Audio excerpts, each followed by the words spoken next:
एक दिन की बात थी, कृष्ण और अर्जुन दोनों घूमते घूमते बेड़ में चले गए। एकदा रथमारुह्य विजयो वानरध्वजं गांडीवं धनुरादाय तूढ़ौ चाक्षससायकौ। धनुष बाण सबके हाथ में थे और वह वन में चले गए।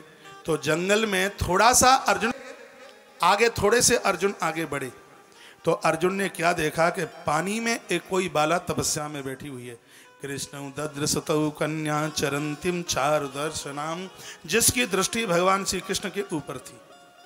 अर्जुन उसी के पास पहुंच गए और उसको परिचय पूछने लगे, देवी तुम कौन हो? तो कहने लगी, अहम देवस्य सवितुर्दुहिता किम चिकीर्षिसम, मैं सविता यानी सूर्य की मैं बेटी हूँ। विष्णु वरेण्यम वरदम तपः परममास्थितः, भगवान नारायण को प्राप्त करने के लिए मैं तपस्या में बैठी हूँ। मेरा नाम है कालिंदी समाख्याता बसामी यमुना जले, मेरा नाम कालिंद्री है, यमुना के जल में रहते हूँ। निर्मिते भवने पिता याव दक्षुत दर्शनम, पिताजी ने इस जल के अंदर मेरे लिए भवन बनाया है। दिन में तपस्या करते हूँ और रात्रि को मैं अपने भवन में जाके छिप जाती हूँ। और वही नारी बहुत ज़्यादा धन्यवाद की प्रतीक है जो संध्या का सूर्य अस्त होने के तत्पश्चात अपने घर से बाहर नहीं निकलती। ये नारी के लिए मर्यादा ग्रंथों में बताई गई है, उसी बात को कालिंद्री कहती है।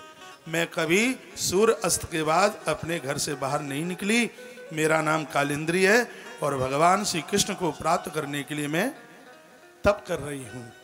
लेकिन आपके पास इतना सुंदर आयुध है, तुम्हारे पास ये इतना सुंदर आयुध और ये सामने 4 सफेद रंग के जो घोड़े हैं और तुम्हारे बगल में लटकने वाला इतना सुंदर तरकस, हे वीर ये तुमने कहां से प्राप्त किया? अर्जुन को कालिंद्री ने पूछा।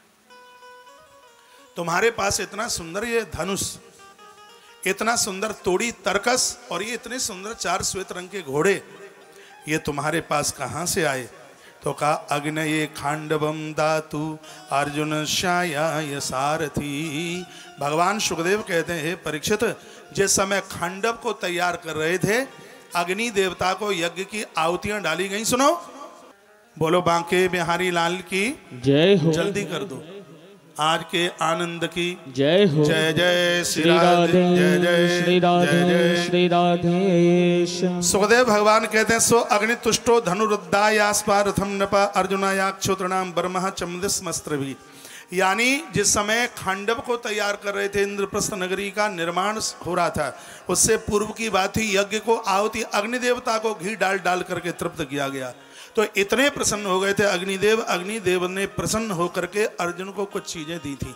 भागवत में लिखा है, एक तो गांडीव धनुष दिया था जिसको अर्जुन के अलावा इसके ऊपर प्रतिंचा कोई दूसरा चढ़ा ही नहीं पाता था, और यह गांडीव महात्मा दधीची की हड्डियों से ही तैयार किया गया था।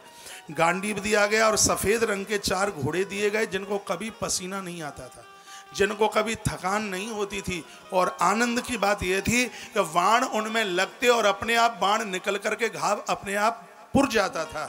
ये इन घोड़ों की महिमा थी जो अर्जुन के रथ में जुटे हुए थे। और एक ऐसा रथ दिया था जो भैया बहुत ज़्यादा अद्भुत था। 2 तरकस दिए गए थे और एक कवच दिया गया था जिसे कोई भी दुश्मन भेद नहीं सकता था। अर्जुन का कवच कोई भेद नहीं पाया, ये किसने दिया? श्रीमद् भागवत में लिखा है, सुखदेव कहते हैं, हे परीक्षित, ये सब अग्निदेव ने दिया। हे परीक्षित, जिसके ऊपर अग्निदेव प्रसन्न हो जाएं, अग्नि देवता उन्हें क्या नहीं दे सकते? अग्नि देवता की वजह से तो कुल कलंकित नहीं होता। अग्नि देवता की कृपा से तो कुल में कभी कमी नहीं आती, उसकी वृद्धि होती है, धन में कभी कमी नहीं आती। इसलिए तो मैं इतना जोर देता हूँ, हे माताओं, जब आप चूल्हा जलाएं, मेरी एक बहन खर्राटे भर के सो रही है, जगाओ इसको। हाँ यही जाग जाओ, मैं तुम्हें देख ही रहा हूँ और क्या कर रहा हूँ। बोलो बांके बिहारी लाल की जय हो। श्री हनुमान जी महाराज की जय हो। इस कथा में भी तुम सोओगे तो जगोगे कहाँ, मुझे ये बता दो फिर। हाँ, सोइए मत, सावधान, सावधानी हटी दुर्घटना घटी। अग्नि देवता को आप यजन करेंगे, मैं कहूँगा आपको चूल्हा जलाते हैं, एक बार अग्निदेव को आप प्रणाम कीजिए। मैं तुलसीवन आश्रम में सुबह सबसे पहले स्नान, थोड़ा बहुत अपनी पूजा के बाद सबसे पहले गौशाला का दर्शन करता हूँ। तो रास्ते में ही रसोई मिलती है।